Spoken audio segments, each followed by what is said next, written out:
Well, hello there, everybody. Welcome to Inspiring Hope. I'm Traci Williams, here to inspire you to have only positive expectations with my good friend Michelle Graff. She is the CEO and founder of Cultivating Human Resiliency. She is also the author of, well, this is her first book. Who knows what's next on her plate? But she's the author of the Compassion Fatigue organization, right? Restoring compassion to helping professionals. And this is something that she is passionate about and she's been doing for a long time in different capacities, but she is an expert at it. And so tonight we're just going to dive in a little bit and talk to her about her book that she has out that I'm excited about. I think I read a little bits of it about 3 times a week. When I can't find it, I'm a little upset.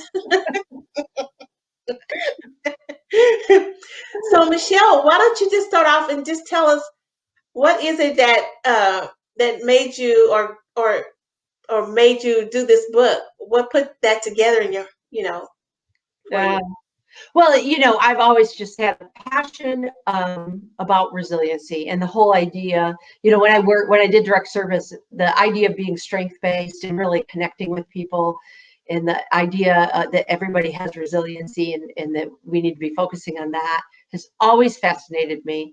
And so it's really where I wanted to direct my career and my work, but so I primarily work with human service organizations. I go in and I provide consultation and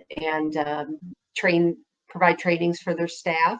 And I noticed that I was getting requests for training on compassion fatigue over and over. In fact, at one point, I had 3 different agencies requesting that topic, which is great because then I can, as I'm learning, as I'm also starting to develop or refine my training.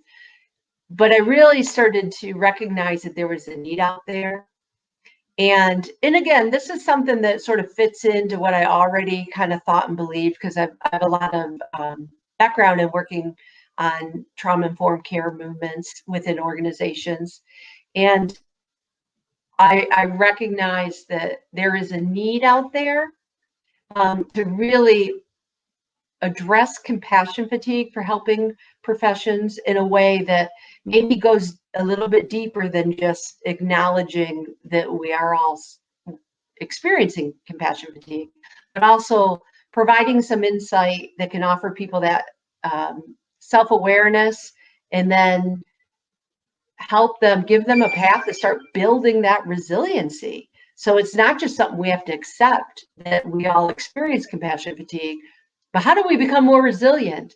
And what I've learned is the way we become more resilient is actually by strengthening our ability to be more compassionate, which is ironic, Traci, because in some ways it's the compassionate work we do that makes us vulnerable to compassion fatigue because Mm-hmm, our brain mm-hmm. starts to think, oh my gosh, this compassion, it hurts.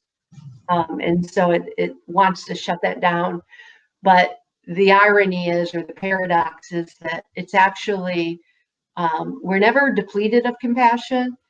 It's learning how to stop, reset, and then with practice, replenish or strengthen that resiliency and um, allowing compassion to replenish and rejuvenate us. So we need more compassion, but Absolutely. yeah, but like Yeah. everything else, it's a skill set, or it involves skills that we need to practice over time to strengthen. Absolutely. Yes, I love that.